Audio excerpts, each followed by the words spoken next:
It's time to talk about June's Journey, a hidden object mystery game with a captivating detective story. When you're playing, you solve a mind-teasing mystery of the roaring 1920s while you dive into June's captivating quest to uncover a scandalous family secret and solve her sister's murder. It's mystery, it's danger, and it's romance, and you never know where the next chapter's gonna take you. If that wasn't fun enough, you get to customize your very own luxurious island estate. Seriously, I cannot stop playing. I am already on the 3rd chapter, and I just started recently. Join me back in time in the glamorous 1920s. June needs your help, detective. Download June's Journey for free today on iOS and Android.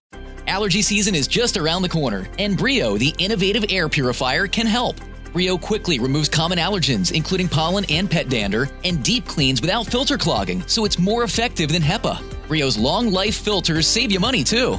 Breathe easy this spring with Brio, the advanced air purifier that's ideal for every room in your home. And get 15% off Brio using code IHEART at BrioAirPurifier.com. That's code IHEART at BRIOAirPurifier.com. This podcast may discuss topics graphic in nature and possibly triggering to survivors. We value the safety and well-being of all of our listeners, so please practice personal discretion. Now, enjoy the show. Hey, I'm Paige. And I'm Natalie. We're the hosts of the Murder Diaries podcast. We bonded over tacos and true crime after we matched on Bumble BFF. You know, like any normal millennial using an app to meet new friends. Every Thursday, we upload a new episode. In each episode of the Murder Diaries, we tell true crime one story at a time. One week it's my turn. And the next week it's mine. You still think it's in my head, but I'm walking with the dead. If you like what you're about to hear from us today, you need to check out our Patreon. It's alive and ready with bonus episodes. Our patrons get bonus episodes every month and early releases. And once we get 500 patrons, we'll be releasing 2 bonus episodes every month. Speaking of our patrons, we want to send a great thank you to our new patrons, James, Jillian, Tina, Sila, Tara, and Angelina. If you want to be someone that gets a shout out, be sure to sign up. Our link is in the show notes. Thank you to all our new patrons. Today, we're going back to April 2015. The last time anyone had seen 22-year-old Alma Del Real, she was getting into her friend's truck after a night out. Family and friends started to worry after she didn't show up to work for 2 days. From there, it was a difficult time for investigators figuring out what happened to her. Luckily, a second look at cell phone records would lead them to her. This is her story. Alma Angelica Del Real was born October 15th, 1992 in Mexico. I was unable to find a resource that pinpointed exactly where in Mexico she was born, but we do know that she was born there. She was known as, quote, the bright light in her family. When she was just 10 years old, she moved to the U.S., Indiana to be more specific, and she ended up living with her grandparents there. Her aunt Susanna also had a large part in Alma's upbringing once she had moved to Indiana. Her aunt remembers, quote, she was just like the younger sister in the house. And she goes on to describe Alma as independent and outgoing. Alma was also known as reliable. Her friend Myra says that Alma, quote, had a heart that was made out of gold. She was just always there. She would always tell me I'm only a call away. I'm only a text away. Alma always made time for her friends and family, but she was also very career-oriented and ambitious. Myra says again of her friend Alma that she was, quote, hungry to be more than she was. By the age of 15, Alma had her first after-school job and was helping her family out financially. By 22, Alma had a job at Wells Fargo Bank as a teller. What Alma really dreamed about being, though, was an actress. She was also really into makeup and dreamed of being a makeup artist in the industry as well. Alma planned on making these dreams happen by saving money at her job as a teller for Wells Fargo. That's what takes us to April of 2015. On April 14th, 2015, a Tuesday, Alma was reported missing to South Bend, Indiana police by her aunt, Susanna. What prompted Susanna to report her missing is that Alma had missed 2 days of work with no word. This wasn't like Alma at all. She was reliable, like I said, and ambitious. She'd actually even just received a promotion. We don't know exactly what that promotion was, but clearly Alma was doing really well in her career as a teller with Wells Fargo. Is your daily grind getting you down? A ThermoSpa's hot tub may be the solution. Just a few minutes under those powerful soothing jets, and all your stress seems to melt away, like you're lying on a cloud of bubbles. You'll not only feel better, but sleep better too. Call 877-861-4672 now, and for a limited time, save $1,250. Call 877-861-4672 or visit thermospas.com to schedule a free on-site assessment. Is your daily grind getting you down? A ThermoSpa's hot tub may be the solution. Just a few minutes under those powerful soothing jets, and all your stress seems to melt away, like you're lying on a cloud of bubbles. You'll not only feel better, but sleep better too. Call 877-861-4672 now, and for a limited time, save $1,250. Call 877-861-4672 or visit thermospas.com to schedule a free on-site assessment. The last time that Susanna had seen her was April 11th of 2015. Alma had called her Aunt Susanna to meet her on her work break for some coffee. Susanna went ahead and made the pair some coffee, and she brought it to Alma at work so that they could enjoy it together. That's the last time her aunt saw her. After Alma hadn't shown up for work on Monday the 13th or Tuesday the 14th, Susanna decided, quote, something has to be completely off. Alma's friend and colleague was also worried. She had tried to get a hold of Alma when she hadn't shown to work, but got no response, and she had even left her some voicemails. This was extremely concerning to Myra because, quote, it wasn't like her. She would at least call or text me back, end quote. Myra goes on to say that actually everyone at work was worried. It didn't help the growing worries of Alma's inner circle that all of her social media accounts have been quiet since Saturday evening. She hadn't posted on Facebook, Snapchat. She hadn't even messaged or commented anyone. Nothing. Needless to say, this was not normal for Alma either. At just 22 years old, she was typically extremely active on all of her social media accounts. What else wasn't sitting right was that Alma's friend Crystal and she had long planned to attend a cosmetology conference together, just 2 hours away in Chicago. However, when Crystal arrived to pick her up around 9:30 on that Sunday so that they could drive to Chicago together, Alma was nowhere to be found. They had been planning this day trip to the conference for weeks. According to Detective Jennifer Goebel, Crystal rang the doorbell and knocked on every window that she could. When she didn't get a response, she went ahead to the conference herself, not knowing what was going on with Alma or why she was a no-show. Once she was assigned to the case, Detective Goebel reminds listeners in her interview for Paula Zahn that she was feeling that often in cases like this where adults like Alma go missing, it's a case where a person wanted to be gone or went no contact for a few days for various personal reasons. Quote, we get missing persons reports quite often. A lot of times it's someone wanting to kind of disappear or wanting to get away from their problems. They just kind of lay low a couple days and then show back up. This case, of course, did have elements that caused a lot of worry to her loved ones, but Detective Goebel had experience that gave her hope Alma would be just like those other cases of going no contact and then returning home. The door to Alma's house was unlocked and, quote, everything looked copacetic inside. What was missing was her phone and her purse. What's interesting about her purse being missing, though, is that what was left behind were her ID cards and bank cards.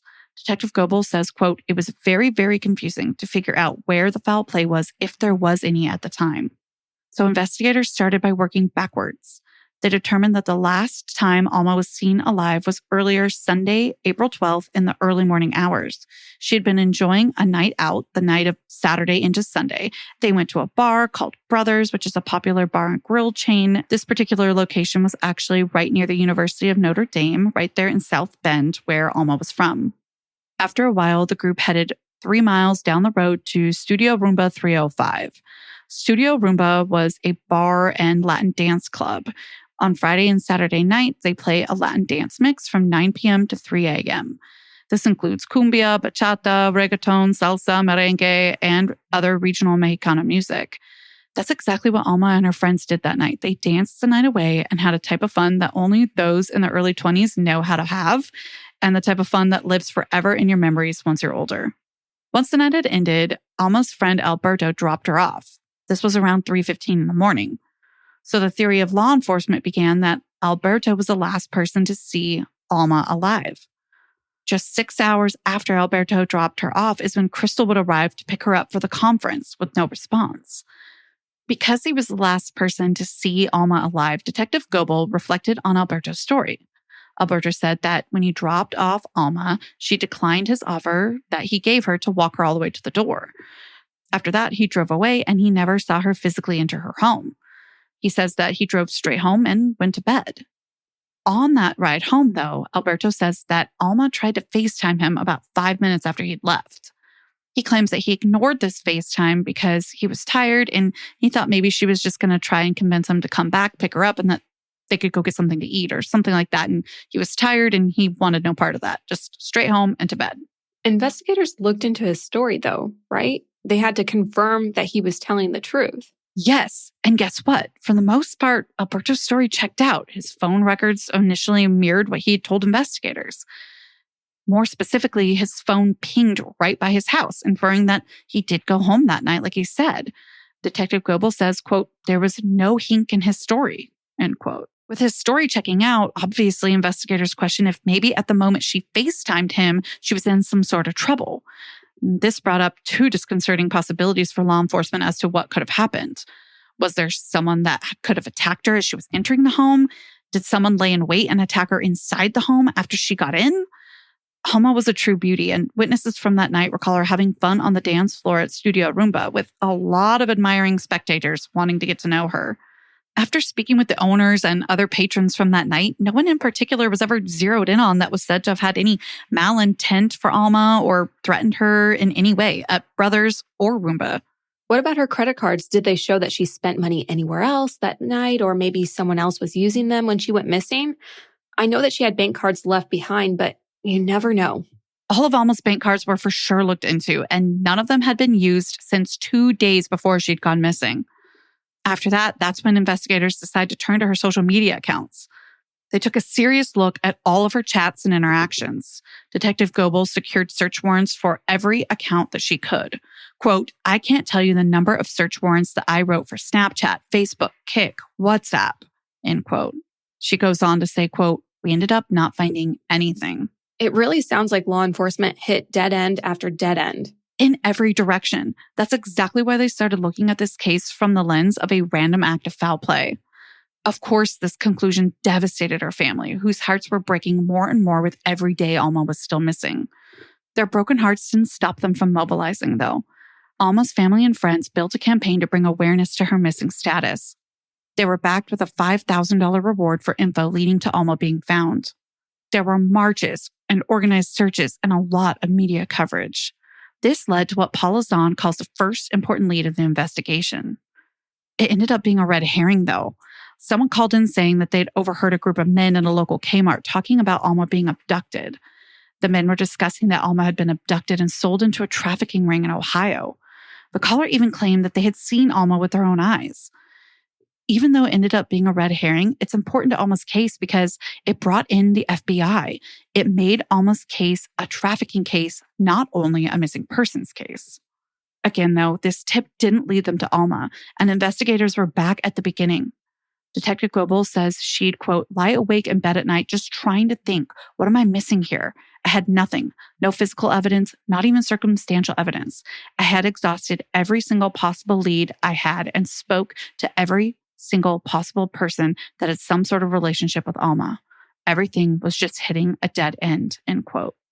With other investigators feeling the same, they circle back to Alberto. He had been acting like a friend should, supporting the family in the searches and things of that nature. And it's important to note that Alma's friends and family knew him too. He was a really close friend of hers. However, we can't forget the fact that he was the last person to see her alive, so it was important for investigators to keep looking at him. Detective Goebel brought him back in multiple times and says, quote, he was very cooperative. He also was sticking to his story. The last time he saw her was as he drove off at 3:15 in the morning when he dropped her off. Finally, though, an inconsistency popped up. Remember, Alberto has always said he ignored the FaceTime call because he thought Alma was going to try and convince him to come back and get her and go get something to eat. But he was too tired for that. Well, during one round of questioning, though, he says he missed the call because his radio was up and he didn't hear or notice it. Detective Goebel says this was a big deal because, quote, it's the only thing in his story that changed. It just seemed odd, end quote. It's safe to say that at this point, Detective Goebel was questioning the integrity of Alberto's alibi. So she asks him to take a polygraph, and he did. During that polygraph, investigators also took time to get permission to re-examine his phone. Alberto on video can be seen giving them permission to do so. Okay, so they're searching his phone, but my mind keeps going back to that polygraph. What was the outcome? What were the results of that polygraph? This may not come as a shock at this point, but the polygraph came back with results indicating deception. Right, totally not shocking in hindsight. But that makes me wonder what investigators did with those results. Well, as you can imagine, they moved him straight from the witness category to the suspect category. Now back to the phone, though. What happened with that? So yeah, the South Bend PD took a deeper, more thorough look at the GPS data from Alberto's phone on the night that Alma went missing. Wouldn't you know that the GPS data did not agree or confirm Alberto's story?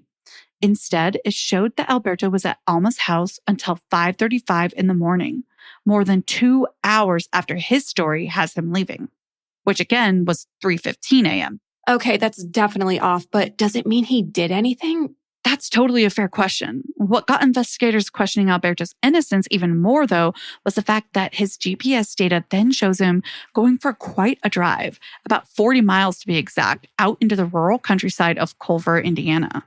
His phone pinged him in between two rural cell towers, clocking him there for about an hour, according to South Bend PD Sergeant Chad Gobin. Needless to say, this GPS data created an entirely new timeline.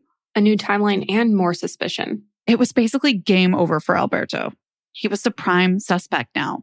When Paula Zahn asked FBI Special Agent Weber if there was any way that he could have been innocent at this point, he answers, quote, "At that point, no, we knew he was lying to us," end quote. Detective Goebel, well, she says it was the, quote, aha moment. Investigators bring him back in and they presented this new GPS data to Alberto. At first, he holds his innocence, quote, I'm telling you the honest truth. The FBI special agent calls him out saying, quote, the phone can't lie. It can't lie. Who can lie? People can. Alberto challenges the FBI to, quote, prove it that I did something, end quote. The FBI accepts this challenge, quote, guess I have to. Sergeant Gobin explains that this response was a shock type response. Alberto was basically in fight, flight, or freeze, if you will. And this only indicated to investigators more that they had their guy. They just needed a confession. After more questions and explanation of how the GPS data was deeply incriminating to him, Alberto got, quote, emotional. FBI Special Agent Weber says that Alberto teared up and asked everyone else to leave the room. It took several hours, but they finally got a new story from Alberto trying to explain away what happened that night. He puts all the blame on his victim and says that she was involved with the cartel, owing a lot of money. And when they got home from the club that night, there were gang members waiting for them, and they wanted their money or something more sinister was about to happen. Alberto says that he was helpless at being able to help Alma, and he was forced to leave on foot, leaving Alma with the gang members who then took her away. Finally, trying to keep his innocence, he says that he then got his truck in the morning and that he was too scared that he would become a target too if he told the police what happened. Special Agent Weber says he didn't buy a thing. Quote, everything he said should have started with once upon a time. Alberto went on to tell several variations of this account. Special Agent Weber decided it was time for him to step out of the interrogation room and collaborate with his colleagues. The commander of the homicide unit said, let's just ask him if he can take you to where Alma is. So that's what Weber did, and it worked. Alberto agreed. Detective Goebel says, quote, her jaw dropped, end quote. Alberto and Special Agent Weber end up taking the 40-mile drive to that same countryside where his GPS showed him going that night. The commander and others secretly followed behind. All the while, Agent Weber says that he's wondering if this is, quote, a wild goose chase or if Alberto was really leading him to Alma's body. Once they get there, the team starts to search the area. The commander recalls that at first he didn't smell the unforgettable scent of death. But then the wind picked up and he knew Alma was near.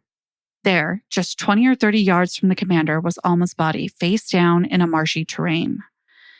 He said, quote, in all my years, it was probably one of the top 2 worst bodies I had ever seen. Alma's body was unfortunately decomposed and, quote, unidentifiable.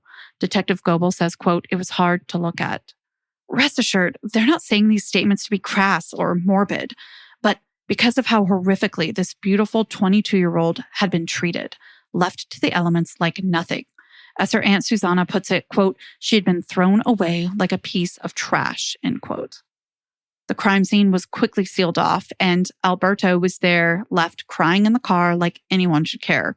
Special Agent Weber says that they were tears of remorse and because he knew what he was about to face.